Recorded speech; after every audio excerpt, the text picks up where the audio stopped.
మన రక్షకుడును ప్రియ ప్రభు అయిన యేసుక్రీస్తుల వారి బలమైన ప్రేమ నమ్మకం కలిగిన వారి నామమును బట్టి అందరికీ ఆత్మీయ సహోదరులకి నా యొక్క వందనములు.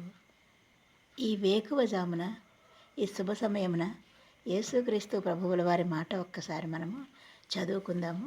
దావీదు కీర్తనలు 46వ కీర్తన చదువుకుందాము. ప్రభువు మన దేవుడు, సైన్యములకు అధిపతి యొక్క దేవుడు, మన రక్షకుడు.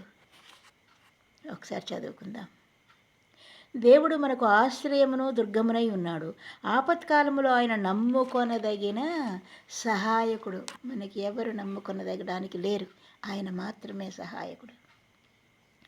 ఆయనే మన దుర్గము, శైలము, ఆశ్రయము, ధైర్యము ఆయనే. కావున భూమి మార్పు నొందినను, నడి సముద్రములలో పర్వతములు మునిగినను, వాటి జలములు ఘోషించుచు నురుగు కట్టినను, ఆ పొంగునకు పర్వతములు కదలడెను, మనము భయపడము. ఒక నది కలదు, దాని కాలువలు దేవుని పట్టణమును, సర్వోన్నతుని మందిరపు పరిశుద్ధ స్థలమును సంతోషపరచుచున్నవి. దేవుడు ఆ పట్టణములోనున్నాడు, దానికి చలనము లేదు. అరుణోదయమున దేవుడు దానికి సహాయం చేయుచున్నాడు. జనములు ఘోషించుచున్నవి, రాజ్యములు కదలుచున్నవి. ఆయన తన కంఠధ్వని వినిపించగా భూమి కరిగిపోవుచున్నది. మహాదేవుని కంఠధ్వని విని భూమి కరిగిపోవచ్చున్నది, కదిలిపోవచ్చున్నది. అలాగే శత్రువులు కూడా కదల్చబడతారు. ఆయన కంఠధ్వని మహాభీకరమైనది.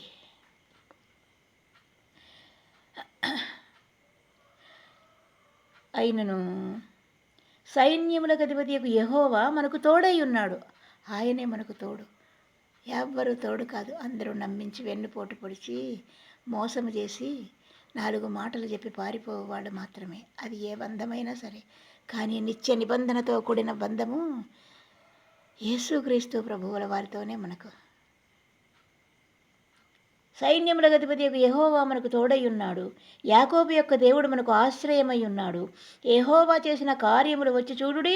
ఆయన భూమి మీద నాశనములు కలుగజేయువాడు. ఆయనే భూదిగంతముల వరకు యుద్ధములు మానుపువాడు. విల్లు విరచువాడును, బల్లెమును తెగనరుకువాడును ఆయనే. యుద్ధ రథములను అగ్నిలో కాల్చివేయువాడు ఆయనే. ఊరకుండుడి, నేనే దేవుడనని తెలుసుకునుడి. అన్యజనులలో నేను మహోన్నతుడనగుదును, భూమి మీద నేను మహోన్నతుడనగును అగుదును అని యేసుక్రీస్తు ప్రభువుల వారు యెహోవా దేవుడు మనకి సెలవిచ్చుచున్నారు. ఆయన వాక్యమే మనకు ధైర్యము. సైన్యములకు అధిపతి యెహోవా మనకు తోడై ఉన్నాడు. యాకోబు యొక్క దేవుడు మనకు ఆశ్రయమై ఉన్నాడు. సర్వజనులారా చప్పట్లు కొట్టుడి, జయధ్వనులతో దేవుని గూర్చి ఆర్భాటము చేయుడి. యెహోవా మహోన్నతుడు, భయంకరుడు. ఆయన సర్వభూమికి మహారాజై ఉన్నాడు.